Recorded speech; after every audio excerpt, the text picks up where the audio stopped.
this morning. And hold on, wait a second. Yep. Excuse me. It's a pleasure to have James Ellison with us this morning, who will be speaking to us on the symbolic realist space. And I'm going to just turn it right over to Jim.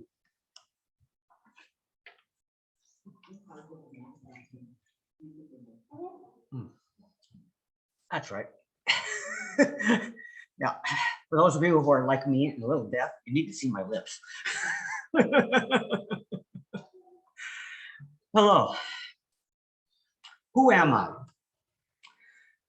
Oh, wait a minute. I gotta switch modes, or don't I? No? Okay.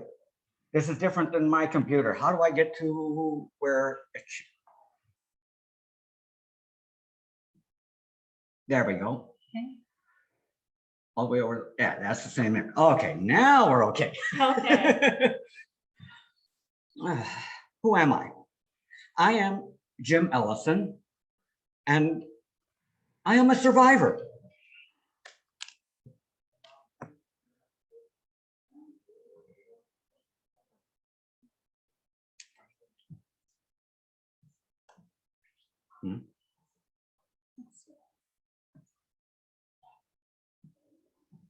Oh, Just go ahead and tap it. just tap. Okay. Sorry, I'm not used to this computer. It's new to everybody. Okay. At 4.5 years of age, I was bitten by a tsetse fly in Chicago, and I contracted encephalitis lethargica.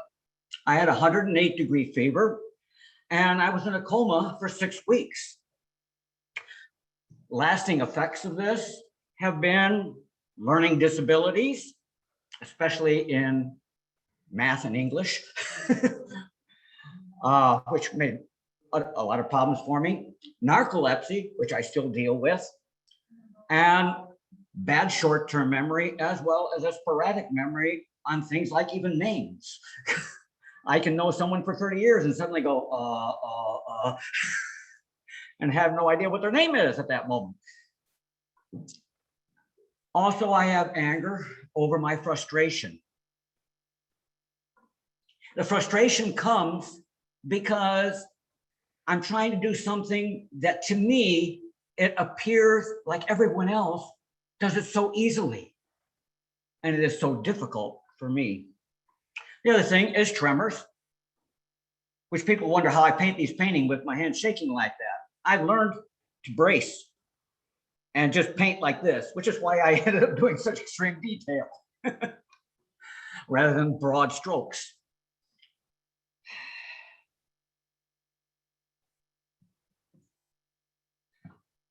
My mother, when she got the diagnosis from the doctors that I would be severely mentally retarded, refused to accept that. And she became a prayer warrior. But she just didn't leave it to prayer, hoping that God would do something. She set herself to the hard work of being my physical therapist and tutor with only a high school education. The other thing she did was she taught me that I was saved for a purpose, which God would reveal. My first grade teacher was the one who discovered my artistic talent, and she kept after my parents year after year to get me into art classes for the gifted.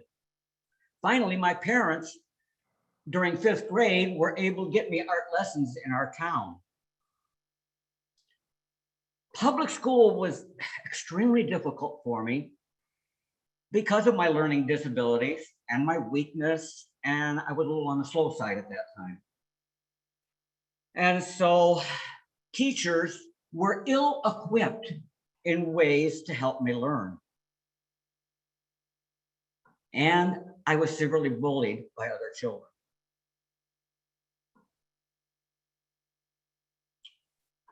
When I finally got to college,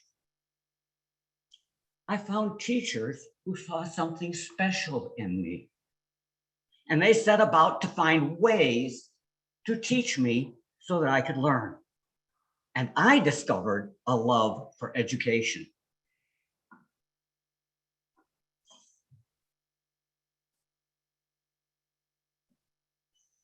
As an artist, I began using this logo, which I wear, and I called it the Spiritus Preorder, which is Latin for creative spirit.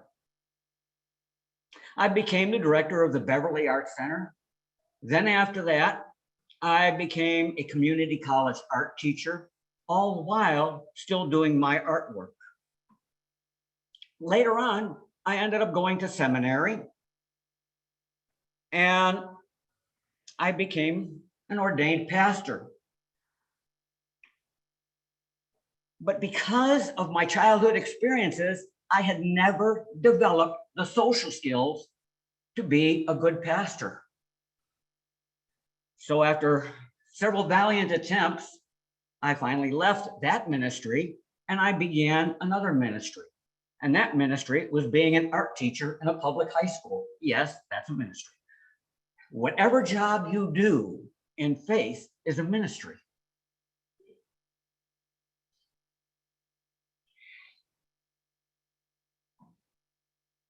I have retired. I think it was 5 years ago, 5 or 6 years ago, I retired, and now I just paint full time.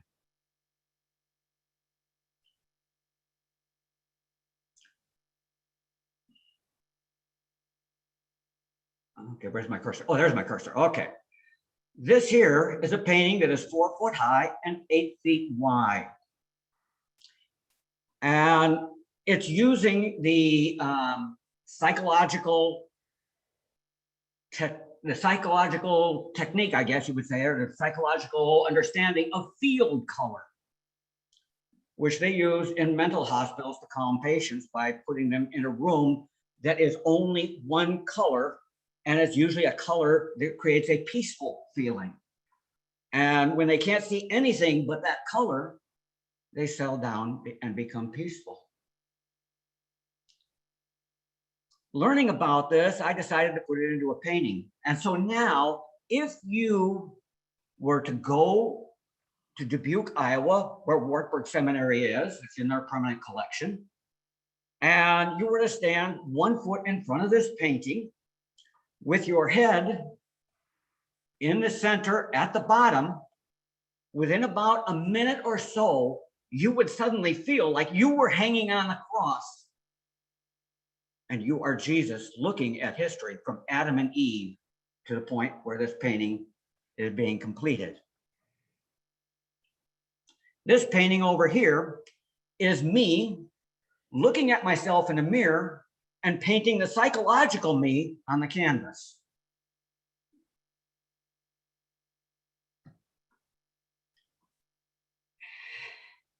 To find my subject matter, I love to hike in the mountains, in the foothills, along the ocean shoreline, all the while taking photos. I got so many photos, it's unreal. What I'm doing is I'm waiting for the Holy Spirit to lead me to the correct scene to paint. Sometimes I can come back and paint on location, like in this photo with my French easel. In fact, what I'm starting here. Okay, how do I go backwards here? Nope. One more. Sorry about that, people.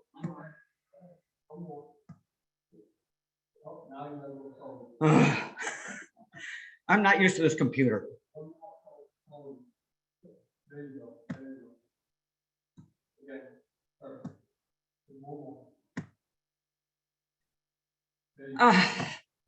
Okay, this computer is driving me nuts.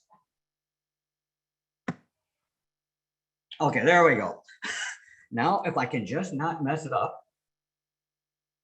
Here's my cursor. In fact, the painting I'm starting here is the painting on the right. It is Fulmore Lake up by Idlewild.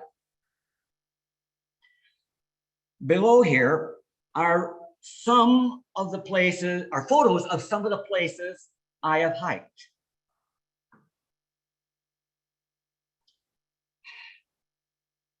When I begin a painting,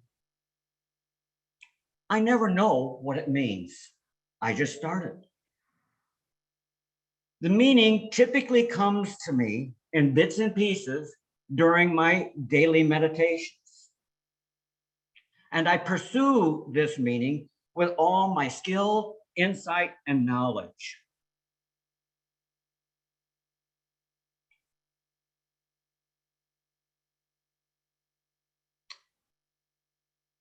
I strive to create a painting that looks so real, you feel you could walk right into it. Everyone has experienced taking a photo of what they think of as a beautiful scene, and then later when they get home and they look at it, it just doesn't look as good as reality. The first reason this happens is that a camera cannot reproduce all the colors we see with our eyes. A camera has only maybe 300 to 500 colors possible within its realm.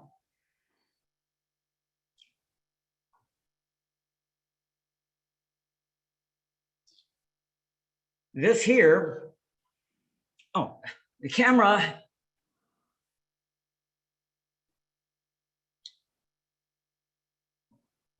uses stereoptic vision.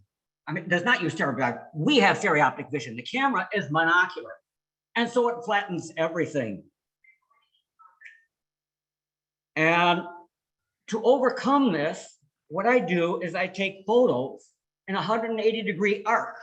So I can, when I'm back in my studio, I can see the left, I can see the right, as well as the front. So that I know how the depth and the volume is working on every single shape. These photos are some of the ones I took at Moss Cove, just south of Laguna Beach.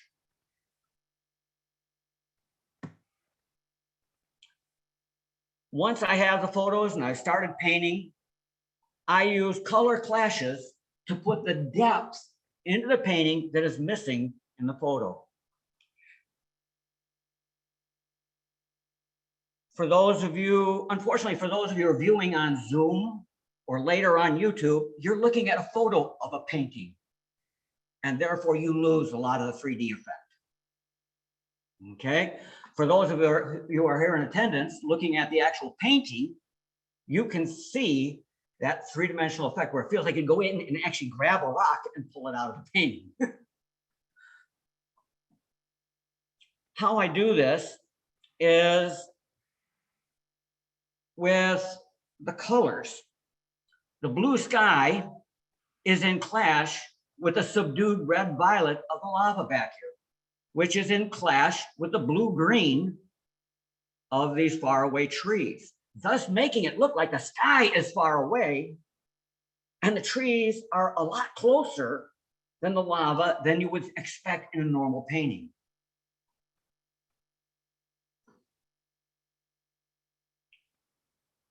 Also, to help the three-dimensionality, the yellow-green in the grass here is in clash with the blue-violet of its shadows.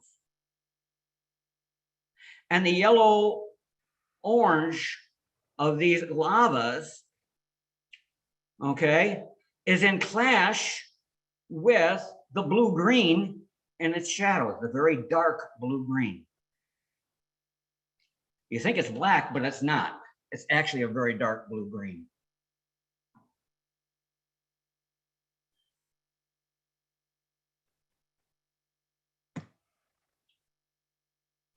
The second reason is the camera cannot capture all the colors we see. I said that out of order earlier. The camera has a very limited range of color. So it cannot see the color in reflected light, and the camera turns it to white. To overcome this, I use color discords to create colors in the areas that have reflected light shining off of them. To your mind, it looks white, but yet it has a sparkle of life that white would never have.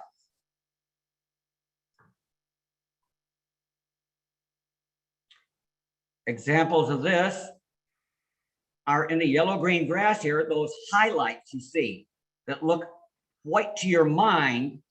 If you're looking at the real painting, look energized. What that is a very pale blue violet in the highlight.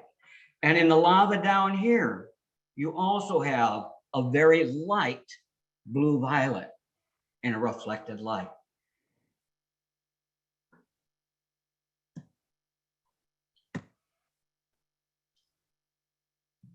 In style, I am considered super realistic because of the appearance of reality, explicit reality in there. However, I am not. Because if you take in these paintings and take them to the location, you'll see that I've made major changes. I will leave some things out. I will move other things around, all for the sake of the message. As an artist and ordained pastor, I blend aesthetics, theology, psychology, and creativity. I base my approach on the artists of the Romantic and Symbolist movements and the work of Carl Jung, the psychologist, on archetypes. This form of symbolism that is in these paintings is not the traditional symbolism where an egg means resurrection, a shell means baptism, for which you need insider knowledge. If you don't have that insider knowledge, you look at it and you say, oh, that's an egg. Oh, that's a shell. So what? Doesn't mean anything to you. Symbolic realism is based on our common subconscious human understandings. It intentionally uses color, line, shape, and their placement within the artwork to communicate emotions, ideas, and beliefs.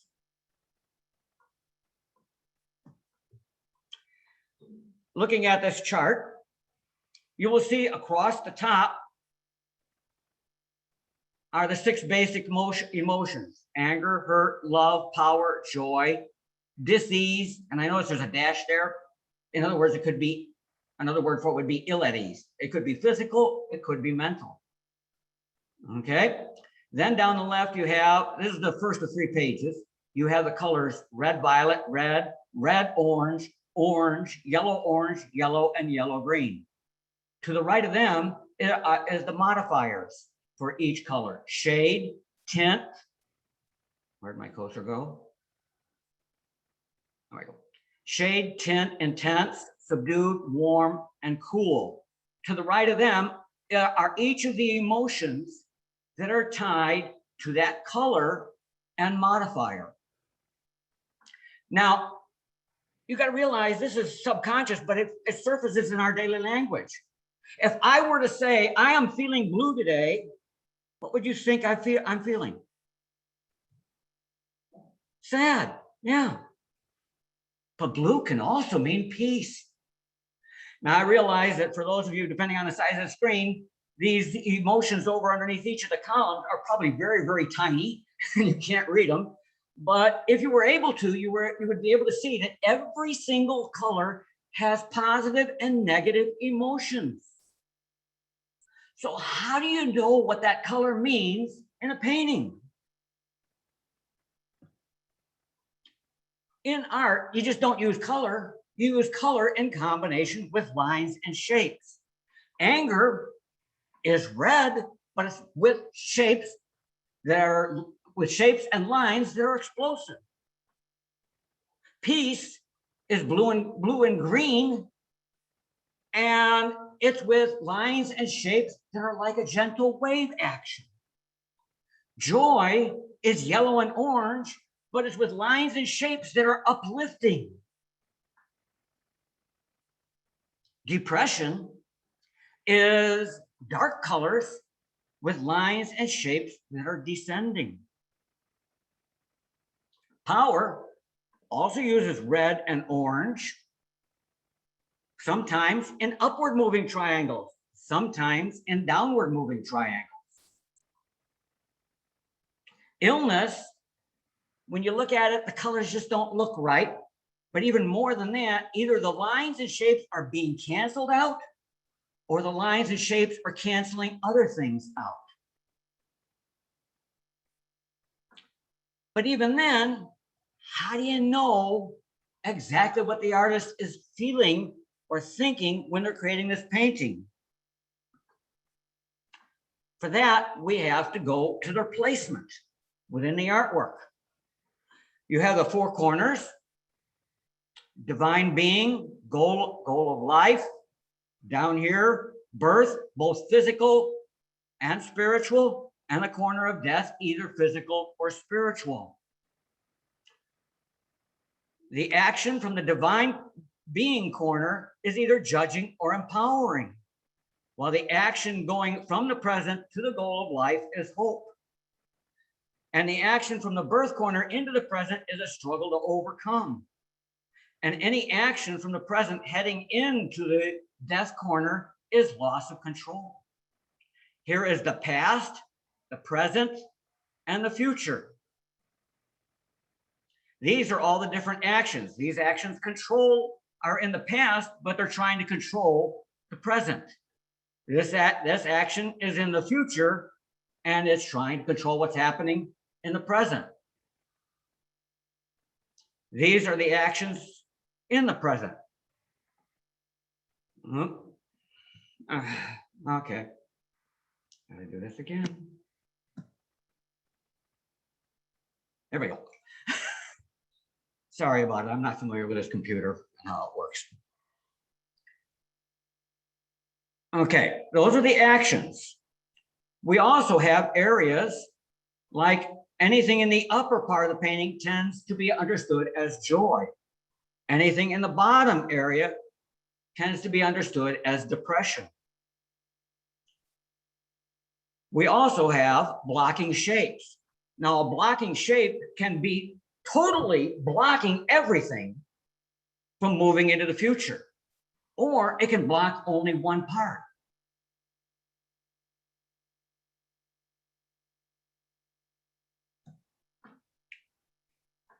Now, let us look at my most recent painting. For those who are Zoom, you're just looking at a photo again. For those present, you may want to look at my cursor as it looks across the painting up on the wall here. But later on, or even at that time, you can look at the paintings themselves and see how that works for you. Okay, the blue here in the sky is along with clouds that are in a gentle wave-like action. The blue means peace. If you notice, those clouds go from a very pale yellow to a very pale pink.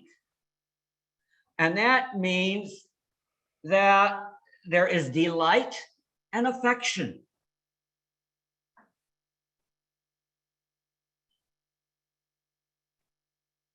The yellow-green of the grass is revitalization. And the upward movements of the individual blades hint at joy. The sunlight comes from the upper left corner down across the scene. Again.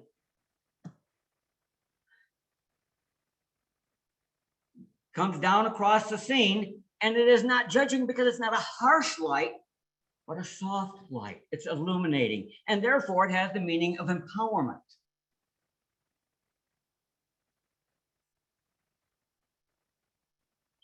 The brown lava down here in front And there's all different shades of and effects of the brown lava, from a yellow orange to a darker reddish brown.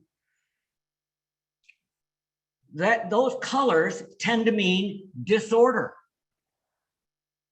And then when they're combined with the chaotic jumbling of all these pieces of lava and their downward descent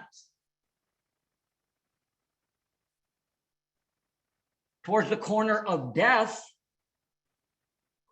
their loss of control. And you will notice here, down here in the corner of death, we have a blocking shape. Okay?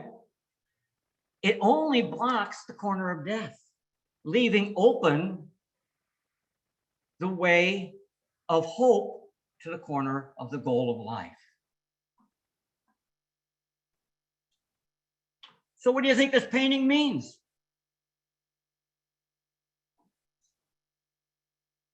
Do you see maybe two different kinds of feelings going on here? One of growth and hope and joy and healing and peace, and the other disorder, loss of control, fear. Yeah. It's as if there's a choice that has to be made here.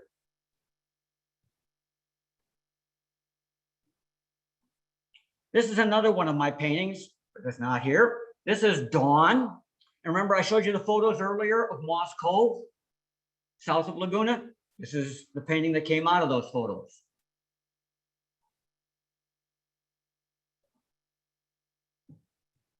This is entitled Pilgrim. That last one was entitled Dawn. This is called Pilgrim, and it's Chino Hills, looking north towards Mount Baldy. This is entitled An Insignificant Life, referring to the Columbine right here, which has cracked this boulder over the years of its growth. It has split that boulder in half. This is in Icehouse Canyon, about 2 miles from Baldy Village.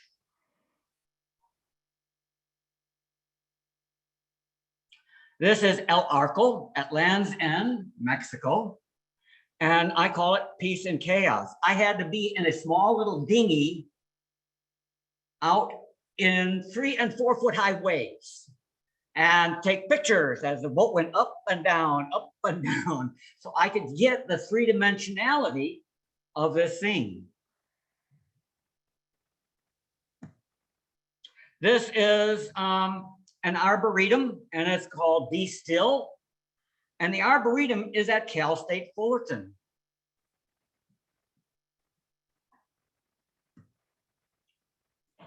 Are there any questions?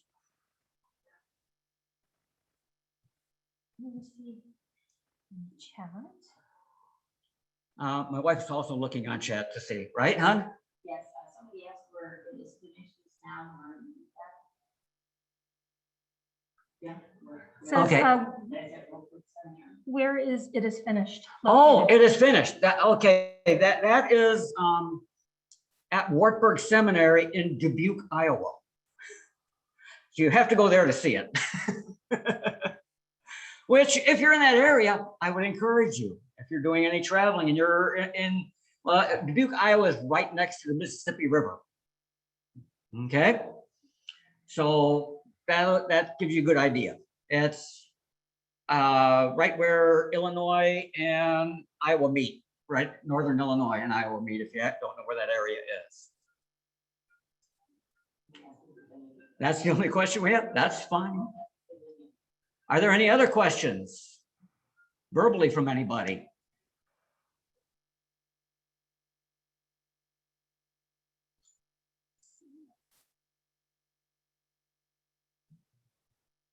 I don't see anyone waving.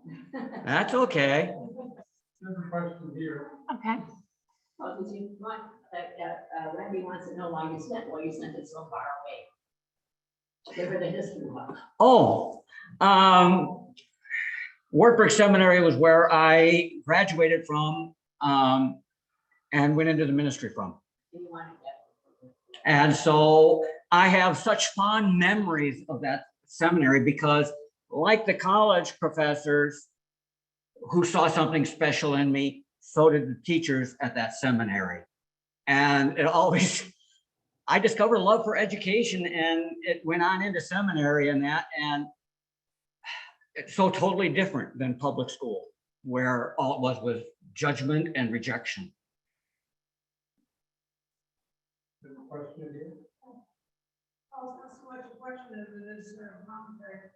I was working with a color psychologist on something else. She was talking about having worked with juvenile hall. And when because she was working with a blue-based color and yellow-based color, when she went into a room to calm the kids down, she would have one wall in pink that was blue-based and one wall in yellow that was blue-based. And the kids would automatically go to the one that was Yeah, there. yeah. That's called field color. Yeah, and they calmed down right away. Yeah, She was very good at the subtleties of that. yeah. Because she said one time she got a good chair for her husband and one for herself.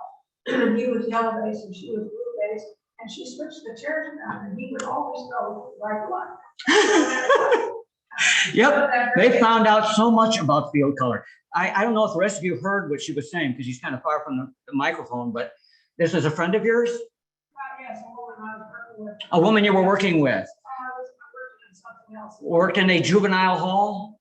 She had been in juvenile hall, working as a color psychologist, Yeah, helping with conflict. and she used field color with the children that were in that facility to calm them down. Yeah, it's a widely understood concept in psychology. I just applied it to a painting. Well, it's very effective when you're, I did colors and makeup and clothing and all that stuff. And if people are physically more comfortable in their own colors Oh, yeah. than they are. Yeah. And I'm not the only one that is, only artist that has used field color. There's actually a style of painting called field painting, where they pick up from the psychologists. And you have these abstract paintings with just a field of very luminous color.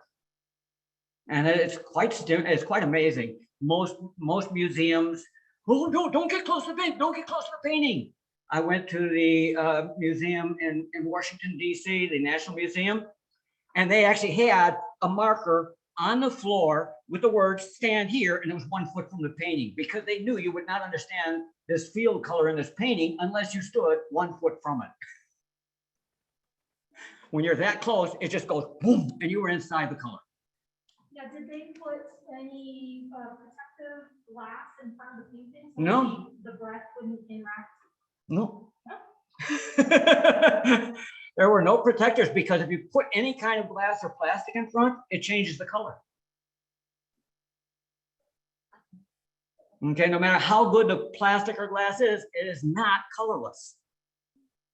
Okay, so, and actually, if it's most field colors use resin painting, car coat painting. What they did was use the paints the car companies use on cars. And it, like oil paint, is relatively impervious.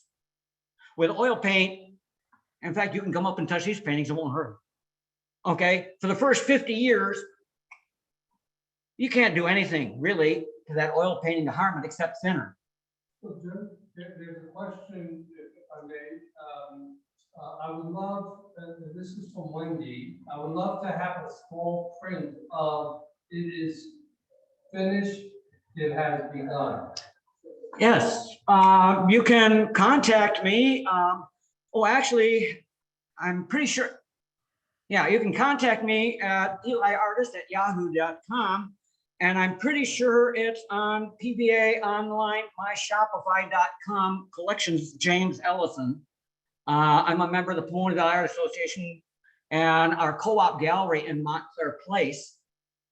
All the artists that are in that co-op gallery are also on PBA Online. If you don't find it there for some reason, contact me directly at my email and I can arrange that.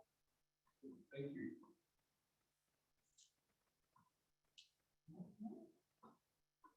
Any other questions? That's fine.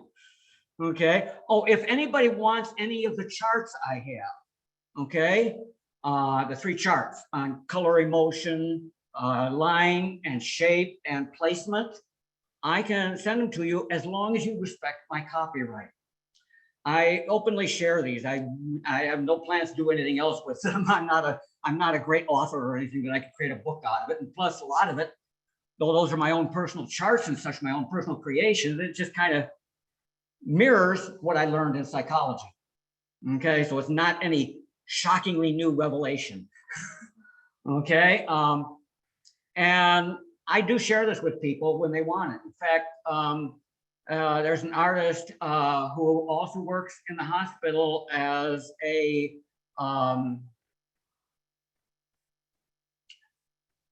pretty sure, I'm not sure if she has a psychology degree or not, or if she just works as an art therapist there under whatever license in art therapy is. And she works there and she uses my charts with her people.